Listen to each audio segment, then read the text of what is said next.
자, 1번 문제를 제가 볼게요. 탄수화물의 기능이 아닌 것은 이라고 물어봤거든요. 우리가 보통 생체 구분자라고 얘기를 하죠.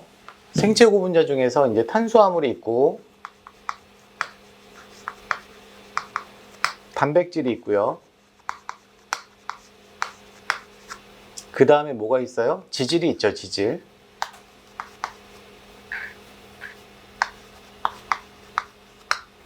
이 세 가지는 우리가 이제 뭐 초등학교 때는 안 배우나? 중학교 때부터 많이 들어봤잖아요. 그죠? 얘네들은 이제 뭐 3대 영양소. 공통적으로 얘네들은 생리학하고 연결해서 얘기를 하면은 일단 에너지원이 될 수 있다라고 하는 게 이제 특징이고. 그죠? 그리고 또 하나는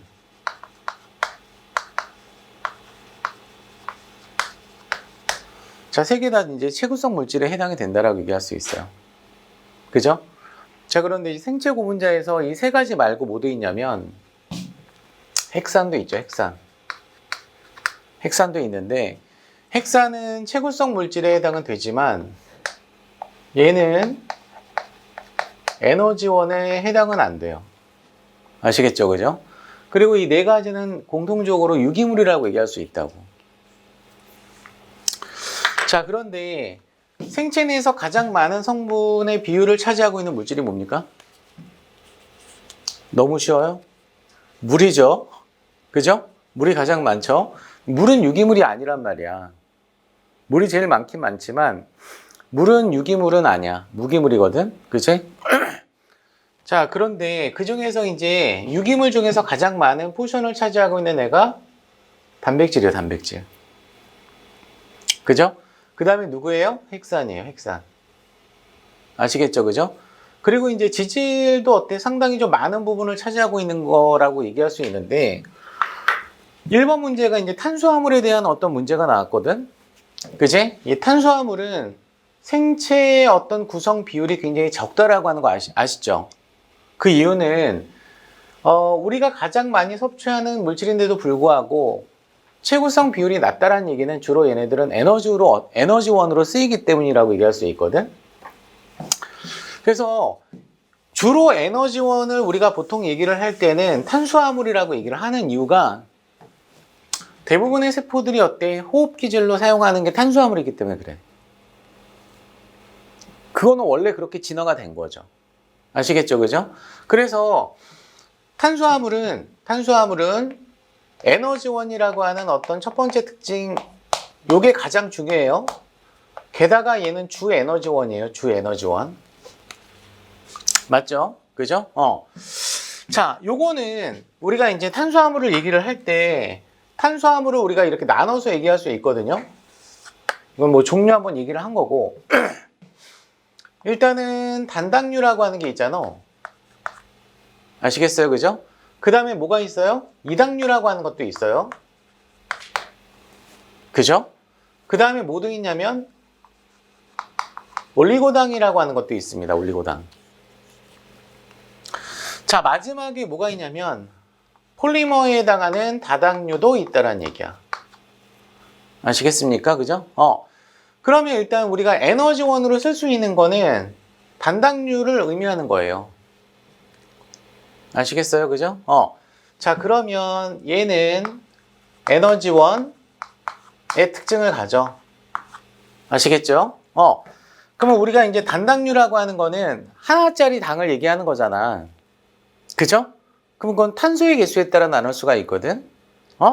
그러면 이 에너지원이라고 하는 거는 탄소가 6개짜리이기 때문에 6탄당이에요. 아시겠습니까? 아시겠어요? 그죠? 뭐 다 아는 거 얘기할 수도 있어. 자, 그러면 이 에너지원이라고 하는 6탄당은 우리가 이제 잘 알고 있는 게 바로 글루코스라고 하는 포도당이 있고, 그죠? 이거는 공부를 좀 하셨던 분들은 다 알아. 포도당은. 그지? 그 다음에 에너지원으로 쓰이는 또 다른 어떤 6탄당이 있어. 요거 약간 마이너해. 걔가 누구지? 과당이야.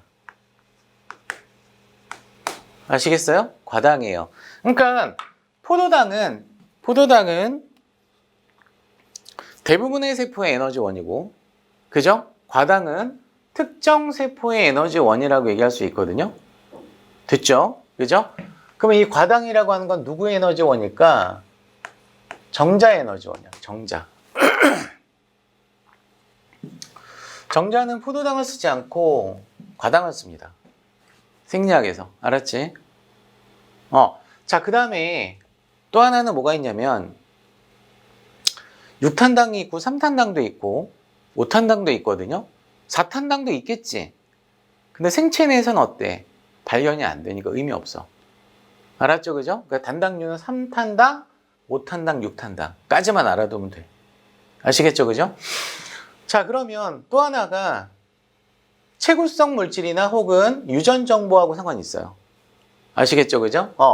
즉 RNA나 DNA나 혹은 RNA의 구성 물질. 됐습니까? 그죠? 그리고 또 하나는 뭐가 있냐면 이 말은 DNTP스라고도 얘기하죠. DNTP스. 이 DNTP스라고 하는 거는 DNA 중합에 필요한 기질이지. 맞지, 그지? DATP, DTTP, 뭐 DCTP, DGTP 이런 거 있잖아요, 그죠? 자, 그런데 RNA 구성 물질은 NTP스예요. 맞죠? 그죠? 이 NTP스에서 N이라고 하는 거는 티민 대신에 어떤 게 오는 거야? 유라실이 오는 거지? 맞아요? 그죠? 그래서 요거 자체도 에너지라고 얘기할 수 있어. 틀려. 이거는 에너지고 얘는 에너지원이야. 달라. 알았지? 그치? 에너지를 만들어주는 데 필요한 물질이 얘고 에너지 자체는 얘야. 아시겠습니까? 그죠? 그럼 요거는 당연히 누굴까요? 5탄당이에요. 아시겠죠? 그죠? 5탄당. 그럼 당연히 DNA를 구성하고 있는 5탄당에 들어가는 어떤 당을 디옥시 혹은 데옥시 리보스라고 얘기를 하죠. 그 다음에 또 뭐가 있어요? RNA를 구성하는 물질을 리보스라고 얘기를 하죠. 맞습니까? 맞아요? 자, 하나만 더 써볼게. 하나만 더 써보면은 단당류 중에서 대사 중간산물이 있어요.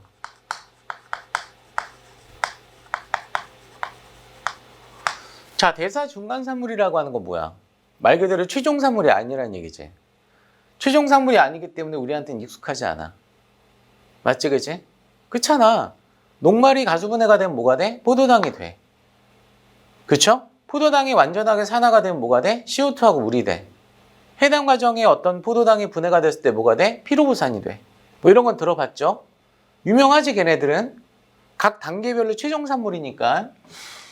근데 그 중간에 생길 수 있는 중간산물도 여기서는 나올 수 있기 때문에 다시 한번 강조를 하면 아무래도 얘는 어때? 우리한테 친숙하진 않기 때문에 좀 까먹는 경우가 많거든요. 그죠? 자, 이 대사 중간산물은 3탄당에 해당이 됩니다. 아시겠죠? 그죠? 3탄당이나 일반 생물학 기준으로 봤을 때 몇 탄당도 있어요? 5탄당도 있어요. 아시겠죠? 그죠? 그럼 3탄당은 뭐가 있을까?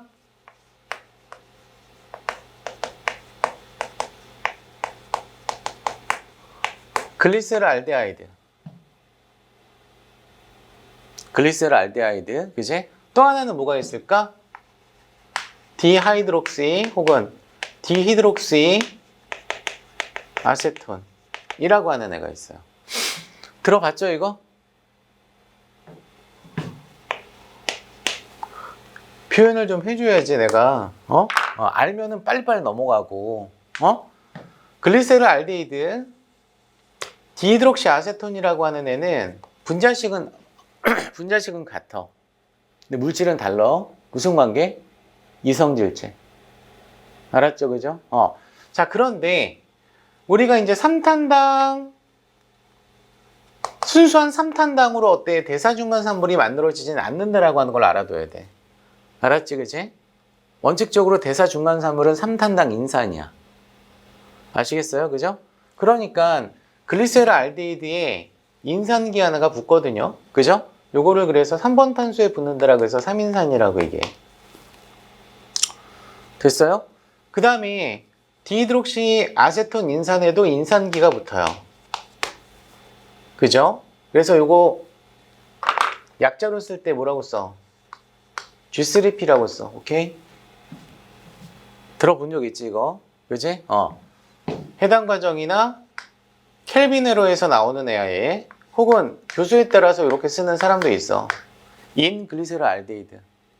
글리세롤 알데히드 3인산 포스포 글리세롤 알데히드라고 해서 인 글리세롤 알데히드라고 얘기하기도 해요. 아시겠죠? 그죠? 그 다음에 얘는 약자로 뭐라고 써요? DHAP라고 쓰죠. 디히드록시 아세톤 인산. 아시겠어요? 그죠? 그래서 얘네들은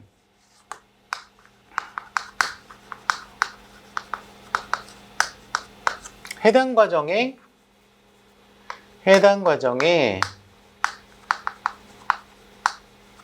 중간산물에 해당이 됩니다. 여러분들이 그 해당 과정이 부분적으로 어때? 켈빈에로하고 어떤 관계야? 역반응이야. 알았지? 광합성의 안반응이 있잖아. 광합성의 안반응에 해당되는 켈빈에로와 해당 과정은 역반응 관계라고 얘기할 수 있어요. 아시겠어요? 그죠? 자, 그래도 조금 공부한 사람도 여기까지는 알아. 알았어? 5탄당도 대사 중간산물이 있거든? 누굴 것 같아? 맞아. 잘 아시네. 역시 리블로스 2인산이라고 얘기를 하죠.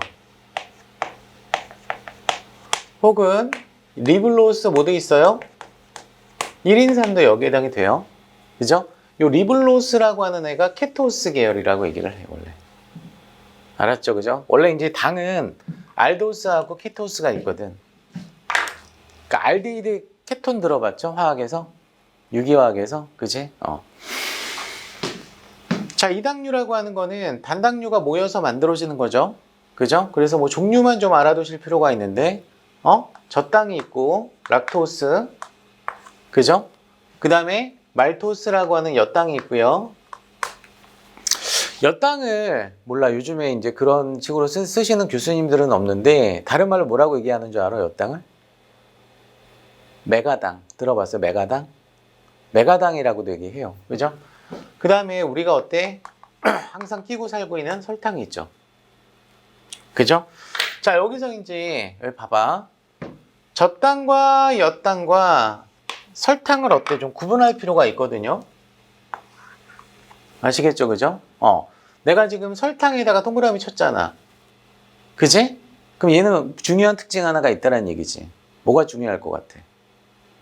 안정해, 얘가. 아시겠어요? 화학적으로 안정해요.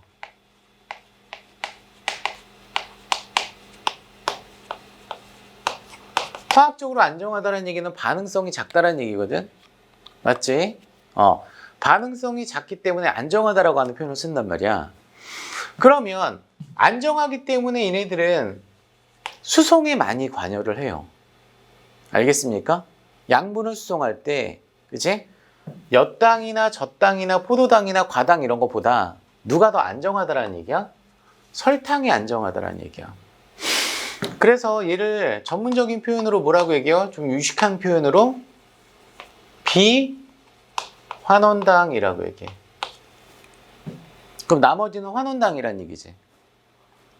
아시겠습니까? 그죠? 그래서 이거에 대한 어떤 근거가 뭐가 있냐면, 그죠? 식물이 이제 광합성을 하죠? 광합성을 했을 때 만들어지는 유기물이 첫 번째 글리세롤 알데히드 3인산이야. 그치? 켈빈에로에서. 그리고 얘가 세포질에서 포도당으로 어때? 합쳐져. 아시겠죠? 그죠? 포도당이 어때요? 이동을 할 때는 과당과 결합을 해서 설탕으로 이동한단 말이야. 아시겠습니까? 그죠? 그래서 식물의 체관에서 이동하는 유기 양분 형태예요. 아시겠죠? 그죠? 식물의 어떤 체관에서 이동하는 유기양분의 형태인데, 체관이라고 하는 게 좀 중요하거든. 체관은 살아있는 조직이야. 살아있는 조직이기 때문에 물관보다 이런 어떤 화학적으로 불안정한 어떤 물질 같은 것들이 지나갔을 때 데미지를 입을 가능성이 높거든. 맞지? 그러니까 아무래도 안정빵으로 설탕으로 이동하는 어떤 형태로 진화가 됐다는 얘기예요. 아시겠죠? 저한테 왜 그래요? 그렇게 물어보지 마세요. 그렇게 진화가 된 거야? 알았지? 나도 몰라. 알았지? 그지? 우리는 그냥 어때? 추정할 뿐이야. 우리의 생각은 중요하지 않아. 아시겠죠? 그죠? 눈에 얘기해. 나의 생각도 중요하지 않습니다. 자, 그 다음에 이제, 얘는 이제 모노머고, 얘는 다이머고, 얘는 뭐냐면 올리고머라고 얘기하거든, 올리고당은. 맞지? 그지? 그 올리고당이라고 하는 거는 뭐가 중요하냐면, 세포학에서,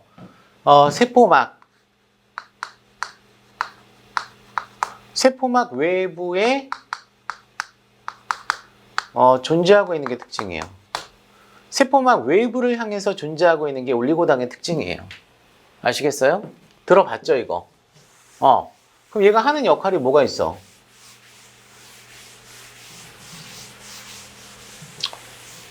자, 그래도 이유는 있을 거야. 이유는 있을 거 아니에요. 외부에 왜 노출되어 있을까? 내부를 향하고 있진 않아. 그러니까 세포막이 인지질 이중층으로 되어 있는 거 아시죠? 그죠? 인지질 이중층으로 이렇게 돼 있잖아. 맞아? 그럼 이 막을 연결해서 얘가 외부고 얘가 내부라고 한다면 세포의 기질이고 여기는 뭐라고 얘기해? 세포질이라고 얘기하거든. 그지? 그럼 올리고당은 이런데 이렇게 붙어 있단 말이에요. 이렇게. 이런 식으로. 단당류가 여러 개가 붙어 있는 게 이제 올리고머라고 얘기를 하거든요. 그죠? 왜 얘가 바깥쪽을 향하고 있냐 이거지. 이거는 세포간 신호 전달이나 혹은 세포간 인식에 관여를 해요. 뭐에 관여한다고요? 세포간 신호 전달이나 세포 인식에 관여를 한다고. 오케이?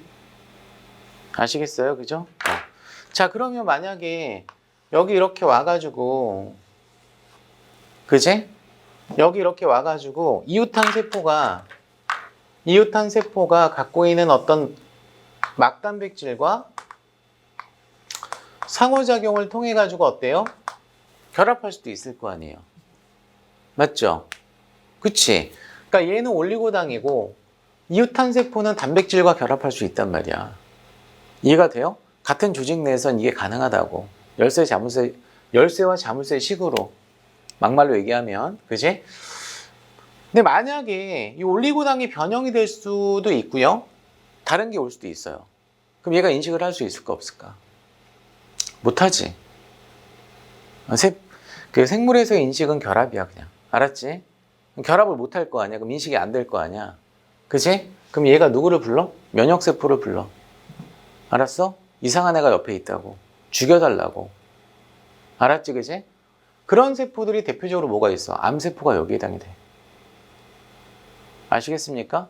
그래서 우리는 지금도 암세포가 만들어지고 있어요. 우리 몸에서도. 왜냐면 각종 발암물질 같은 것들도 어때? 영향을 주고, 또 하나는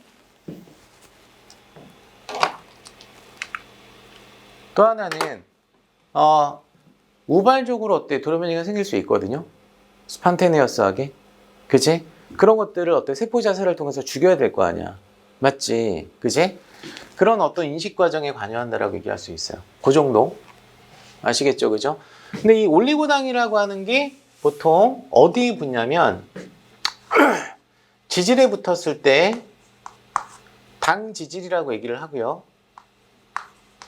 일반 생물학에 나오는 거니까. 그지? 단백질에 붙는 경우를 뭐라고 얘기해? 당단백질이라고 얘기해. 오케이, 말이? 아시겠죠? 글라이콜리피드, 글라이코프로테인. 대표적인 당단백질 뭐 있어? 콜라겐. 4차 구조 콜라겐. 그죠? 자, 넘어갈게요. 그 다음에 이제 다당류는 일단 얘네들이 이제 탈수 축합 반응을 통해서 어때? 이렇게 사이즈가 커지는 걸 거 아니야. 맞지? 그럼 봐요. 여기서 매년 같은 문제 이렇게 겹치는 문제 푸는데 설명은 맨날 다르거든. 그때그때 컨디션에 따라서. 얘가 지금 단당류가 이당류가 될 때 물 빠지지? 맞아 안 맞아? 그럼 만약에 단당류가 갖고 있는 작용기를 2개 갖고 있다라고 한다면 2개 갖고 있다라고 한다면 이당류가 될 때 어떻게 돼? 물이 빠질 거 아니야? 그럼 2개가 소실돼. 그러면 두 분자 간에 두 분자 단당류가 결합을 했을 때 작용기가 몇 개가 돼? 4개가 아니고 2개가 된다고. 무슨 말인지 알겠죠? 그죠? 그러면 분자당 작용기는 결합할수록 어떻게 돼? 물로 소실되기 때문에 감소가 돼. 그지? 그럼 친수성은 약해져. 그지? 맞아? 단당류나 이당류나 물에 잘 녹는 건 마찬가지인데 그래도 엄밀히 따지면 단당류의 용이성이 커. 친수성이 강하다고. 맞지? 그럼 이렇게 계속 결합해봐. 계속 결합하면 다당류까지 갔을 때 어떻게 될까? 소수성이 강해진다고. 작용기가 있다라고 하더라도 탄소수가 상대적으로 많기 때문에. 아시겠어요? 그죠? 그래서 물에 대한 용해성이 떨어진다라고 하는 거. 됐습니까? 그죠? 그래서 용해성이 화학과는 다르게 생물에서는 여러분들 생물에서는 무조건 용매는 물이야. 다른 거 없어. 알았지? 그지? 그럼 물에 대한 용해성을 얘기하는 걸 거 아니야. 맞지? 그래서 기본적으로 저장 물질로 쓸 수가 있어. 그죠? 이걸 우리는 뭐라고 얘기해? 저장 다당류라고 얘기를 하고요. 대표적으로 뭐가 있습니까? 녹말과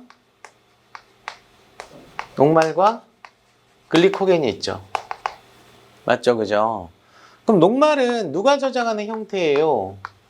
식물이 저장하는 형태예요. 아시겠습니까? 그죠? 글리코겐은 누가 저장하는 형태예요? 동물이 저장하는 형태예요. 아시겠죠? 됐습니까? 그러면 녹말이 차지하고 있는 식물에서의 체구성 비율은 높을 것 같아, 낮을 것 같아? 동물보다. 동물은 글리코젠으로 어때? 합성해가지고 저장한다라고 했잖아. 식물은 녹말이잖아. 분자 구조가 달라, 이거. 알았지, 그지? 얘는 패킹이 돼 있어. 얘는 가지가 많아.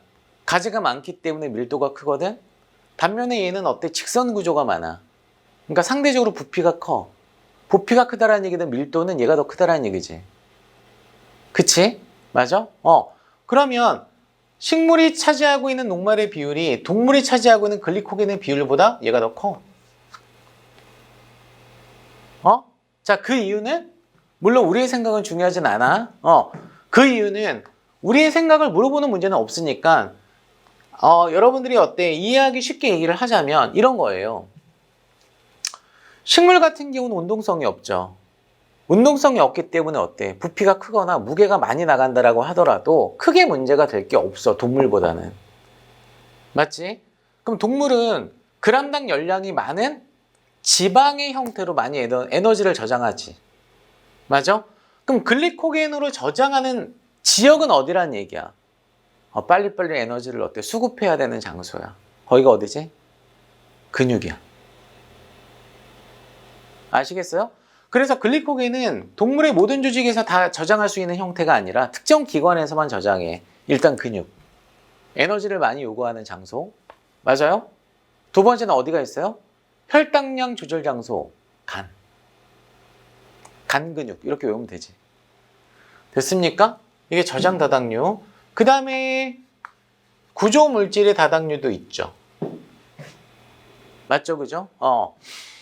자, 녹말과 글리코젠은 뜨거운 물에는 약간 녹거든요. 그죠? 근데 구조 다당류 같은 경우는 잘 안 녹아요. 거의 안 녹아요. 아시겠죠? 그죠? 대표적으로 이게 바로 뭐냐면 세포벽이죠.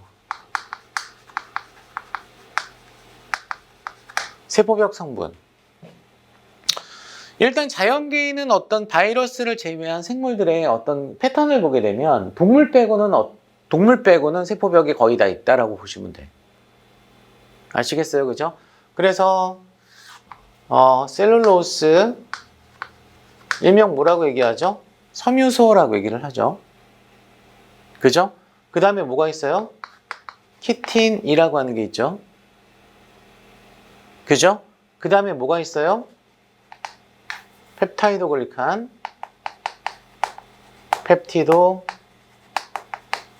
글리칸이라고 하는 게 있죠. 그죠? 그러면 이 셀룰로스는 누구 거예요? 식물. 키틴은 균류, 곰팡이죠, 곰팡이. 맞아? 펩티도 글리칸은 진정세균. 우리가 일반적으로 얘기하는 세균. 아시겠죠? 그죠? 그래서 얘는 저장다당류는 이 둘 다 알파포도당의 중합체야. 알았지? 그 다음에 셀룰로스 같은 경우는 베타포도당의 중합체예요. 아시겠어요? 그 다음에 키틴 같은 경우는 베타엔 아세틸 글루코사민 이거의 중합체야. 아시겠어요? 펩티도글리칸은 두 종류의 어떤 그 단량체가 교대로 나타나서 이제 결합을 하는데 일단 얘 들어가. 베타엔 아세틸 글루코사민 플러스 베타엔 아세틸 뮤람산 이거의 중합체야. 아시겠죠? 그죠? 미안해, 다 아는 거 얘기한 거야? 써요. 다 썼어요? 자, 거기 봐. 세포의 에너지 연료를 어때? 사용할 수 있다, 없다? 있다, 그지? 그럼 이 에너지 연료는 단당류가 되겠죠. 뭐예요? 글루코스, 포도당과 과당. 아시겠죠? 그죠? 포도당과 과당. 포도당은 뭐의 당이 돼? 알도스. 알도스, 그지? 과당은 뭐의 당이 돼? 케토스의 당이 돼. 들어본 적 있어요? 알도스, 케토스? 자, 됐지? 세포내 중간 대사 물질로 사용한다라고 했죠. 아까 누구 있었어요? 글리세롤 알데히드, 그 다음에 디히드록시 아세톤. 근데 실제로는 어떻게 존재하고 있다고? 인산기가 붙어서 존재하고 있다고. 그래서 3탄당 인산이라고 얘기해. 혹은 5탄당 2인산, 5탄당 1인산. 그게 리블로스 인산하고 리블로스 1인산. RUBP, RUMP. 자, RNA와 DNA의 구조적인 뼈대 역할을 합니다. 얘가 누구죠? 리보스하고 디옥시리보스라고 얘기할 수 있는 거죠. 그죠? 자, 그 다음에 이제 세포인식에 관여한다라고 했어요. 누구예요? 올리고당. 올리고당. 됐습니까? 그죠? 자, 생체 내 분자 중에서 에너지 함유량이 가장 많다. 개뿔. 틀렸지? 자, 탄수화물은 그람당 4kcal인데 생체 내에서 분자 중에서 에너지 함유량이 가장 높은 애는 9kcal에 해당하는 지질이죠. 그 중에서 이제 중성지방이라고 얘기할 수 있는 거지. 그치? 따라서 정답 몇 번이에요? 5번이에요. 아시겠습니까? 자, 넘어갈게요.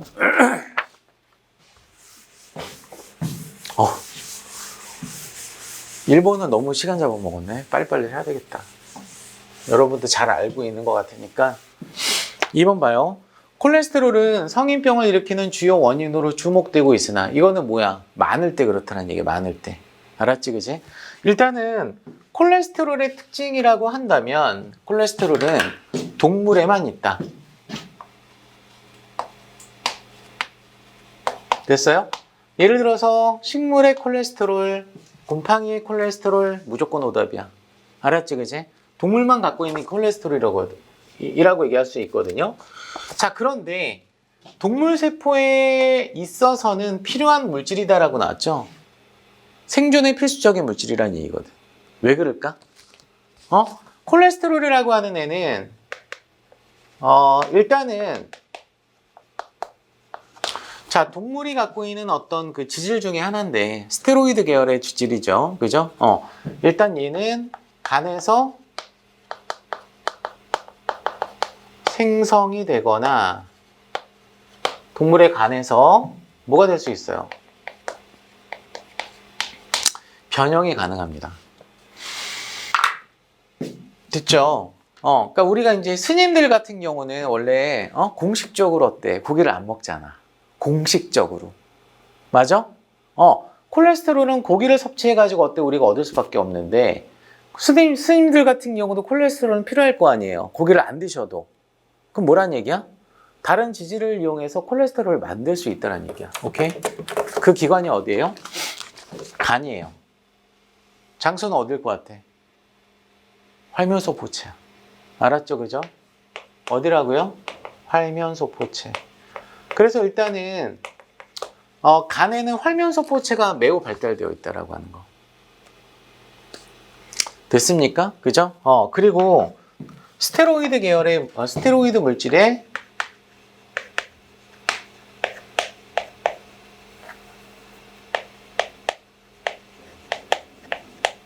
얘는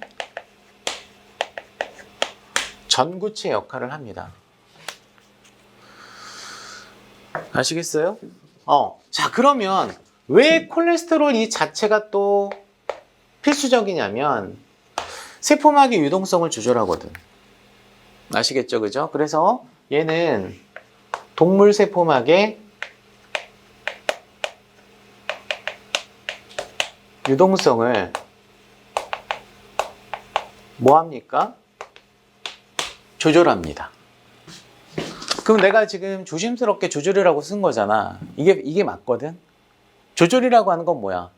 상황에 따라서 증가시킬 수도 있고 유동성을 감소시킬 수도 있는데 대부분은 감소시켜. 아시겠어요? 왜? 얘가 인지질과 인지질 사이에 들어가서 소수성 상호작용을 증가시키거든. 그럼 분자간 인력이 강해지기 때문에 어때? 유동성은 떨어질 수밖에 없지. 오케이? 그래서 일단 유동성을 조절해야 되기 때문에 어느 정도까지는 반드시 어때? 생존을 하기 위해서는 필요해, 이게. 됐습니까? 그죠? 자, 그러면 전구체 역할도 한다라고 했어요, 안 했어요? 대표적으로 뭐가 있어요? 부신피질 호르몬의 구성물질을 콜레스테롤을 통해서 만들 수도 있겠죠. 자, 또 뭐 돼 있나요? 비타민 D. 지용성 비타민 중에서 D. 그죠? 그래서 이 비타민 D를 스테로이드 계열의 호르몬이라고도 얘기를 해. 아시겠죠? 그죠? 그리고 뭐가 있습니까? 남성, 여성 호르몬. 아시겠죠? 그죠? 그래서 스테로이드 물질, 여기서 스테로이드 호르몬, 이런 것들의 전구체 역할을 하는 애가 콜레스테롤이에요. 자, 따라서 이 문제를 잠깐 보시면은 설명 중 틀린 거 물어봤네? 아시겠죠? 그죠? 1번 자가 보시면 자, 생체막을 이루고 있는 구조 성분으로 필요하죠? 그죠? 생체막이라고 하는 건 세포막을 포함한 세포 소기관 막을 모두 얘기하는 거예요. 생체막은 뭐야 이거? 유독 모자이크막이라고 얘기하잖아. 주성분이 뭐냐고. 인지질, 단백질, 올리고당, 콜레스테롤. 아시겠어요? 그래서 다양한 성분들이 어때 존재하니까 모자이크라고 얘기를 하는 거예요. 자, 부신피질 호르몬을 만들어주는 전구체로 필요하다. 당근. 자, 여기서 이제 부신피질 호르몬은 뭐가 있어요? 뭐가 있을까? 코티졸이 있지. 코티졸. 여러분 학교 다닐 때 뭐라고 배웠어? 이거. 당질 코르티코이드라고 들어봤지. 그치? 혹은 글루코코르티코이드라고도 얘기를 해요. 그 다음에 뭐도 있죠? 알도스테론도 있죠. 얘는 무기질 코르티코이드라고 들어봤을 거예요. 그죠? 자, 약간 마이너한 건데 이 두 개는 반드시 알아둬야 되는 거고. 이건 많이 나오니까. 부신피질 호르몬도 얘가 나와. 안드로겐이 나와. 이건 뭐야? 남성 호르몬의 전구체야. 그래서 여자가 폐기형 이후에 어떻게 돼? 남성화 되잖아. 그치? 에스트로겐 수치가 떨어지게 되면. 아시겠어요? 자, 그 다음에 비타민 D의 전구체로 필요하죠. 맞고. 갑상선 호르몬의 티록신의 전구체로 필요하다. 티록신은요. 소수성은 맞거든요. 티록신은 소수성은 맞거든. 스테로이드도 소수성 호르몬이잖아. 그지? 얘도 소수성 호르몬이거든. 근데 얘는 아민 계열의 호르몬이라고 얘기해. 스테로이드 계열이 아니라 아민 계열이라고 얘기해. 아시겠어요? 그죠? 일단 4번은 안 돼. 알았지? 콜레스테롤과 상관없어. 생체막의 유동성 조절에 관여하죠. 그죠? 정답은 따라서 몇 번이에요? 몇 번이에요? 4번이에요. 언니는 전공이 뭐예요? 아, 잘 알겠네. 응? 형은? 기계공학이에요? 약간 생소할 수도 있겠다. 고등학교 때 생명과학이나 생물 선택했었어요? 안 했었어요? 형은? 일반 생물까지 했어요? 그럼 잘 알겠네. 막 해도 되겠다. 자, 3번 봐. 자, 단백질을 구성하고 있는 20종류 아미노산에 대한 설명을 옳지 않은 것은 아미노산이라고 하는 애는 일단 좀 재밌는 애죠, 얘가. 그죠? 물론 우리가 생체 고문제를 구성하고 있는 단량체는 지방을 구성하고 있는, 지질을 구성하고 있는 물질을 제외하고는 전부 다 작용기가 많죠. 작용기가 많다는 얘기는 무슨 말이야? 친수성이란 얘기야. 무슨 말인지 알겠어? 그럼 친수성의 성질을 띠고 있다는 얘기는 물에 녹을 수 있다라고 하는 전제 조건이 있는 거잖아. 물에 녹을 수 있다는 얘기는 뭐냐면 반응성이 그만큼 크다는 얘기거든. 왜냐면 물 자체가 뭐예요? 물질 대사의 장소 역할을 해요, 또. 아시겠죠, 그죠? 자, 그래서 지금 20종류의 아미노산을 우리가 나누게 되면은 전하용 아미노산이 있어. 그죠? 또 하나는 뭐 있어요? 극성 아미노산이 있어요. 또 뭐가 있어요? 비극성 아미노산이 있어요. 물론 극성과 비극성은 묶어가지고 뭐라고 얘기해? 비전하용이라고 얘기할 수도 있어. 됐습니까? 자, 생리적 pH에서 라고 나오잖아. 그치? 자, 요거를 쉽게 얘기하면 뭘까? 생체 조건에서 라고 얘기할 수 있어. 그치? 우리는 생체 조건에서 어때? 우리가 살아가고 있는 거죠? 맞아요? 자, 그러면 이 아미노기라고 하는 애는 NH2 이렇게 쓰잖아요. 맞죠? 화학적으로 따지게 되면 이 지수라고 하는 애가 15족 원소잖아? 맞아? 그러면 주변과 어때? 공유결합을 3개를 하는 거 알 거 아니야? 그럼 수소 2개와 이쪽에 있는 어떤 R그룹하고 어때? 공유결합을 했겠죠? 탄소하고 예를 들어서. 자, 그런데 얘가 지금 남는 전자쌍이 이렇게 있단 말이거든. 요거를 뭐라고 얘기해? 비공유 전자쌍이라고 얘기하지. 그치? 그럼 비공유 전자쌍이 있으면 놀고 있는 수소 이온이 와가지고 형님 나도 여기서 어때? 같이 놀아도 돼요? 라고 할 수 있겠죠? 맞아? 그러니까 얘는 어때? 전자를 갖고 있지 않은 상태인데 얘가 갖고 있는 비공유 전자쌍을 어때? 얘가 쓸 수가 있단 말이야. 공유 결합을 할 수 있다고. 이거를 화학적으로 뭐라고 얘기해? 배위 결합이라고 얘기를 하지. 맞아요? 그래서 얘는 양성자를 받을 수가 있어. 그러면 산염기 정의에서 양성자 받기가 누구야? 염기. 맞지? 그래서 아미노기는 염기성을 띄어요. 맞죠? 그럼 생체 조건에서 놀고 있는 수소이온이 있으니까 수소이온을 받잖아.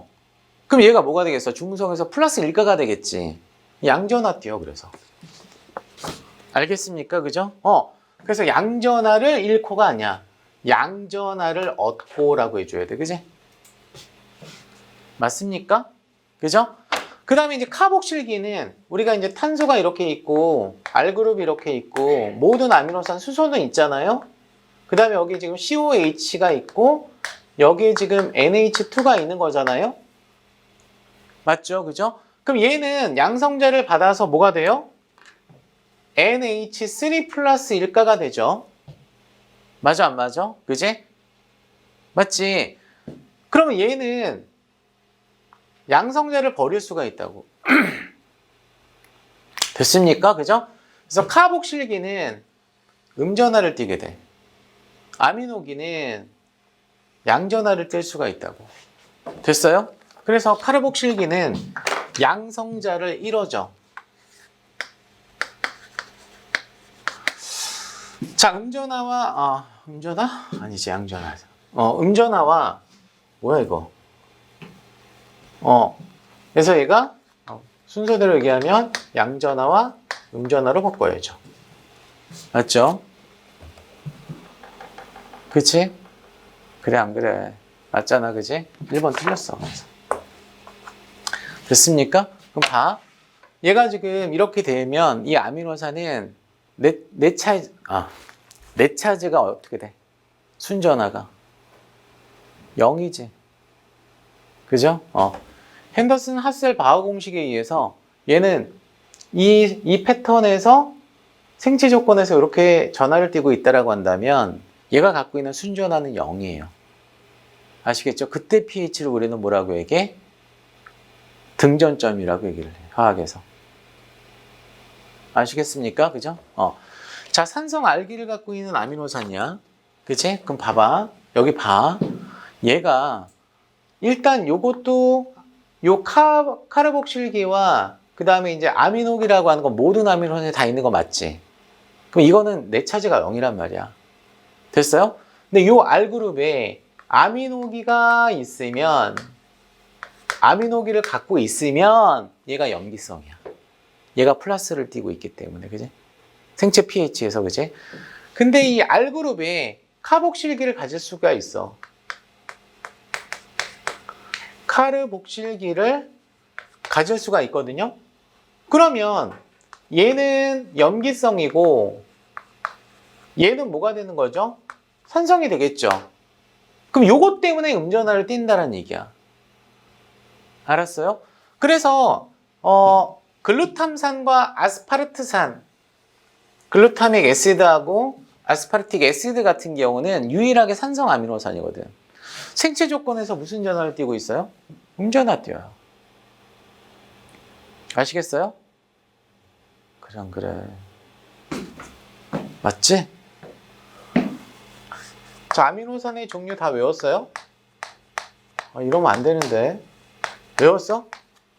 나한테 스스로 얘기하는 거야. 지금 시간 끌면 안 되는데. 종류 알아요? 20종류? 알면 빨리 넘어가고 그냥. 그러니까 전하형 5개, 그 다음에 극성 6개, 비전하형 9개 다 외워야 돼. 알았지? 특성 같은 거. 자, 그러면 2번 맞아요? 안 맞아요? 맞아요. 그죠? 시스테인과 메티오닌은 S를 갖고 있어. 알았지? 시스테인은 이황화 결합이 중요해. 이황화 결합을 한다라고 하는 애가 이 시스테인이야. SS. 그죠? 3번 맞아.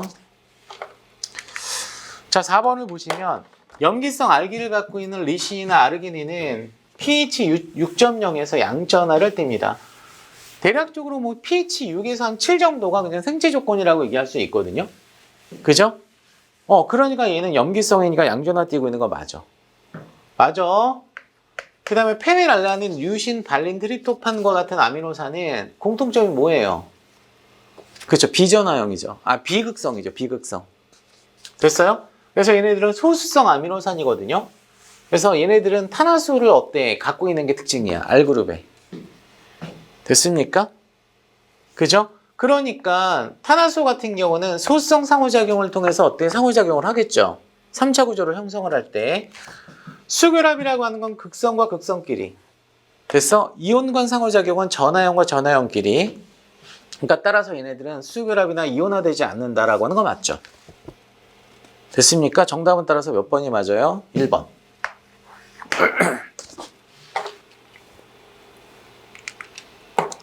자, 4번. 세포질 구성하고 있는 소기관들에 대한 설명이다. 잘못된 것은 이라고 나왔거든요. 자, 미토콘드리아는 과립상 또는 관상으로 이중막으로 어때? 쌓여 있으며 라고 나왔어요. 뭐 이중막 틀린 거 아니죠? 그죠? 그 다음에 ATP 합성 요소 어디 있어요? 내막에. 그지? 내막에. 그 다음에 시토크롬 산화요소. 시토크롬 산화요소. 얘 몇 번 복합체? 4번 복합체. 알았죠? 그죠? 왜냐면 시토크롬에서 4번으로 넘어가니까. 그러니까 시토크롬 복합체를 산화시키잖아. 맞아, 안 맞아? 그지? 자, 그 다음에 TCA 회로. 효소계. 이거는 당연히 어디에 있습니까? 기질에 있죠, 기질. 미토콘드리아 기질. 그지? 자, 효소가 존재하고 기질의 중요 부분에 DNA가 원형으로 존재하며. 맞죠? 미토콘드리아하고 엽록체는 진정세균처럼 환영 DNA를 갖고 있다라고 하는 게 특징이야. 맞죠? 그죠? 자, 그 다음에 DNA 합성은 핵의 DNA 합성과는 다른 합성 요소에 의해서 이루어집니다. 아시겠어요? 누구예요? DNA 폴리머레이즈 감마. 알았지, 그지? 알파, 베타, 감마라고 얘기하잖아. 그지? 어쨌거나 mtDNA를 어때? 합성해주는 효소가 따로 있다라고 하는 거. 그죠? 일단은 1번 맞아, 안 맞아? 맞네. 맞죠? 자, 2번 보기를 잠깐 보시면 소포체는 RNA와 단백질로 구성된 리보솜의 부착 여부에 따라 조면소포체, 활면소포체로 나누어진다. 그래서 조면소포체는 그냥 간단하게 말로 얘기하면 뭐지? 단백질 가공과 변형에 관여를 하지. 그리고 수송에 관여를 해. 그러니까 단백질 대사에 관여를 해. 크게 얘기하면 활면소포체는 지질당 대사에 관여를 해. 아시겠죠? 지질당 대사에 관여를 합니다. 자, 게다가 활면소포체는 약간 엉뚱하게도 뭐를 저장하기도 해? 칼슘. 칼슘 저장 중요해, 이거. 그래서 근육에 칼슘 많잖아. 칼슘 필요하잖아, 근수축에. 그리고 또 뭐가 중요하죠? 해독작용. 아시겠어요? 그래서 간에 많다라고 얘기했었죠, 아까. 자, 조면소포체는 단백질 합성과 가공 기능을 하고 활면소포체는 세포 내 물질 대사 및 막지질 형성에 관여를 합니다. 맞아, 안 맞아? 맞아. 틀린 거 아니야. 자, 골지체는 적혈구를 제외한 거의 모든 동물 세포에서 존재하며, 자, 적혈구는요, 세포 소기관이 없어요. 알았죠? 그러니까 당연히 어때? 틀린 거 아니죠? 자, 그리고 분비세포에서 잘 발달되어 있다라고 나왔죠? 자, 분비세포는 대표적으로 뭐 있죠? 뭐 있죠?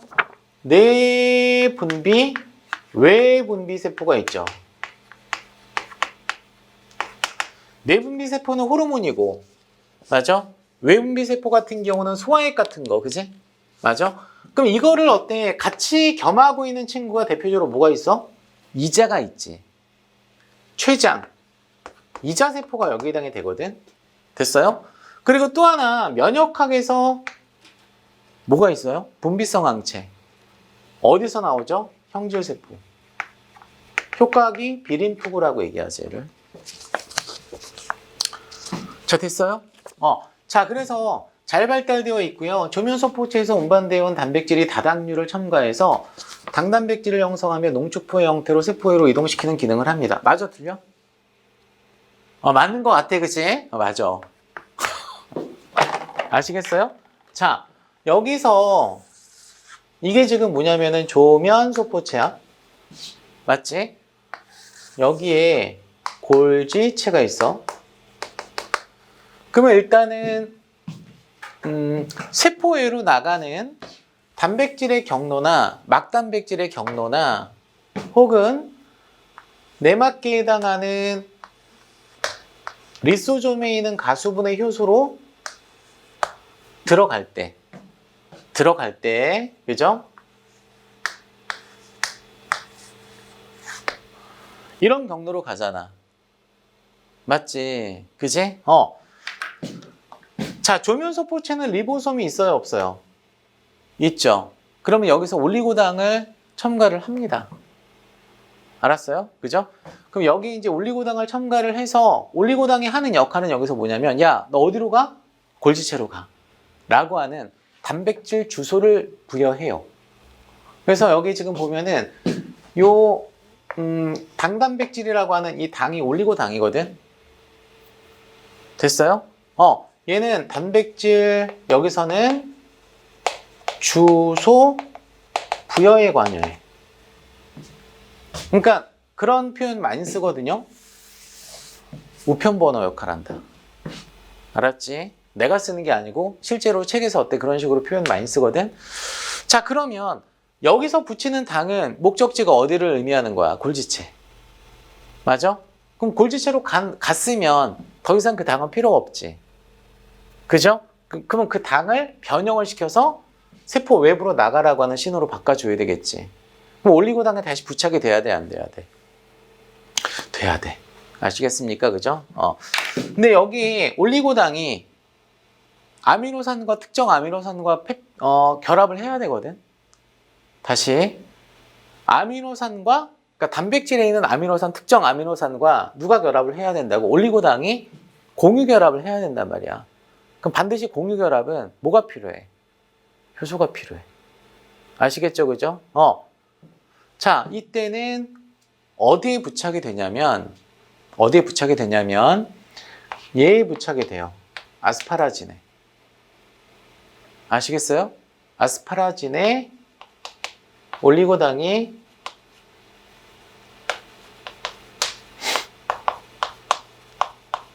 부착이 됩니다. 아시겠어요? 그래서 이 아스파라진은 아마이드라고 하는 작용기를 갖고 있거든. 아마이드야. 아미노기가 아니라 아마이드야. 그럼 물이 빠지면서 N이 어때? 돌출이 되고요. 얘를 N연결 당화라고 얘기해요. 아시겠어요? 그지? 그러면 실제로 여기 올리고당이 이렇게 올리고당이 있을 거 아니야? 대기하고 있을 거 아니야? 단백질과 결합하려고 대기를 타고 있거든요. 소포체 안쪽 막에. 아시겠어요? 근데 얘를 어때? 이렇게 잡아주는 애가 있어. 이렇게 부착시키는 애가 있는데 이게 지질이거든? 그러니까 뒤에 문제 나오기 때문에 미리 얘기할게. 얘를 돌리콜이라고 얘기해. 돌리콜. 생명과학 전공했으면 아실 거야, 이거. 들어본 적 있지? 그지? 돌리콜이 올리고당을 들고 있다가 당전이 요소가 오게 되면 단백질에다가 부착을 시키는데 그 단백질의 특정 아미노산 아스파라긴에 부착을 시켜준다고. 자, 그러면 이제 골지체로 넘어왔죠. 그죠? 그러면 이 당은 더 이상 필요 없죠. 그죠? 가수분해를 하겠지. 그래 안 그래? 그러면 이 골지체에서는 어디다가 붙여주냐면 여기다 붙여. 세린이나 트레오닌에 올리고당을 부착해. 아시겠어요? 자, 여기다가 올리고당을 부착을 시킵니다. 그런데 아까 얘는 아스파라진은 뭘 갖고 있어요? 아마이드를 갖고 있다라고 했잖아요. 얘는 비공유전자상을 갖고 있지 않습니다. 질소가. 아시겠죠? 그죠? 근데 이 세린 트레오닌은 뭘 갖고 있냐면 히드록실기를 가져. 알았지? 그럼 물이 빠지겠지.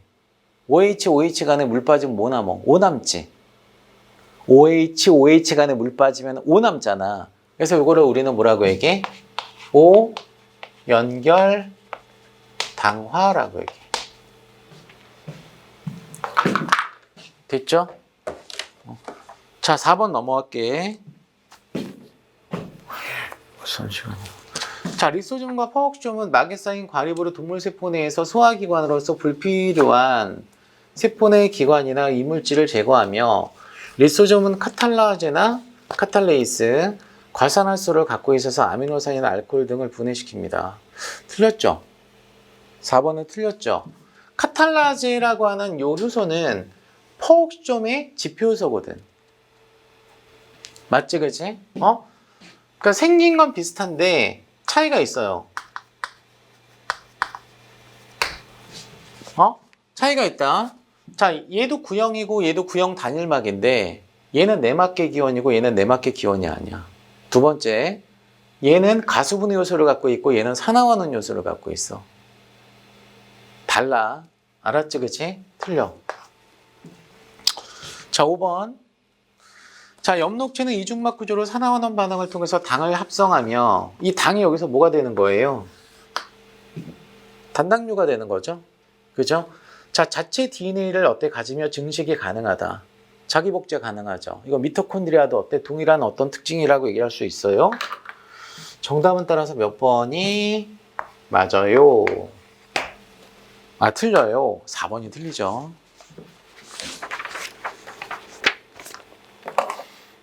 자, 5번까지 합시다. 자, 중간섬유는 우리가 이제 중간섬유 하면 떠오르는 거 뭐 있어? 세포 소기관에서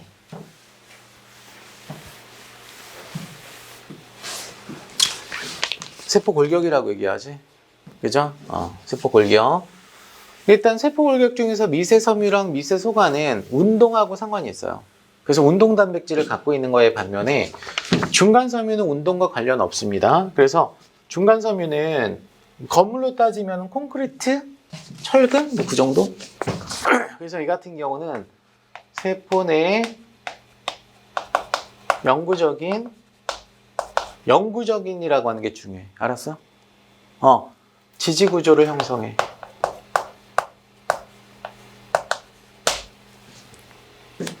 그래서 우리가 이제 중간섬유는 세포에 따라서 좀 종류가 다를 수 있어요. 상피세포에 존재하고 있는 중간섬유를 뭐라고 얘기해? 케라틴. 그죠? 근육섬유랑 동물에서 있는 거죠. 식물은 어때? 거의 발견이 안 돼. 알았지? 중간섬유는 동물에서 어때? 발견이 많이 돼. 이유는 식물은 뭘 갖고 있어? 세포벽을 갖고 있거든. 그지? 그래서 동물의 어떤 그 조직 중에서 아까 얘기한 상피 조직에서는 케라틴, 근육 조직이나 결합 조직에서는 비멘틴, 그죠? 신경 조직에서는 신경섬유라고 얘기를 하고, 그죠? 자, 도르면이를 갖고 있는 어린이가 있다라고 가정을 했을 때 이런 도르면이를 인해서 일어날 수 있는 일은, 자, 음식물로부터 에너지를 얻을 수 없어요? 관련 없죠, 이거는. 맞죠, 그죠? 단백질을 합성할 수 없어요? 이거는 단백질을 합성할 수 없다라는 얘기를 리보솜에 문제가 있을 때 가능하겠지.